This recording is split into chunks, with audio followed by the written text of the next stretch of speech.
Hi, I'm here with Ben Butler, who has been involved in the Steer Clear programme, and Ben is a 3-time survivor of knife crime. So, Ben, what was your sort of motivation for wanting to get involved in this programme? My motivation was really due to the fact that I was involved in like gangs, knives, violence when I was younger, and also like a friend of mine was sadly murdered through knife crime a few years ago, and it's something that I'm passionate about.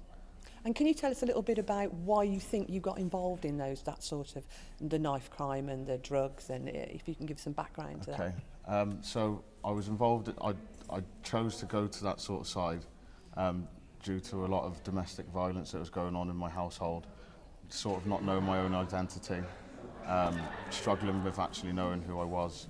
My father was in prison at the time, and a lot of racial abuse I was getting, so I sort of needed some role models, which at the time I thought were positive, but obviously they weren't.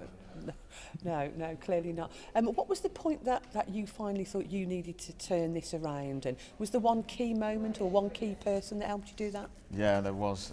When I left Stokeheath, I said to my mum that I wanted to join the armed forces. She didn't believe me. She must have been surprised at that point. Yes, she was very surprised. So it was that day, like I left and I said I wanted to sort of make a change, and 7 years later after I'd left prison, I joined the armed forces.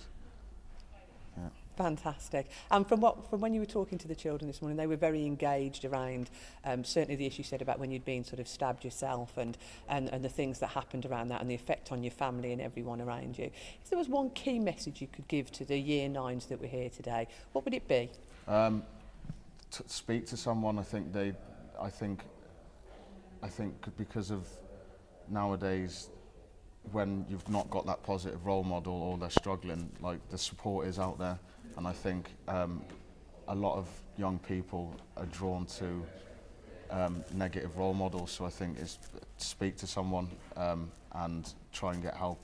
Very glad to hear you think there's a lot of the services out there. So Definitely. I know we're hearing from Steer Clear today, but we're talking about the ambulance service, police, teachers, your parents, one of your friends, anybody you think you can talk to get some help.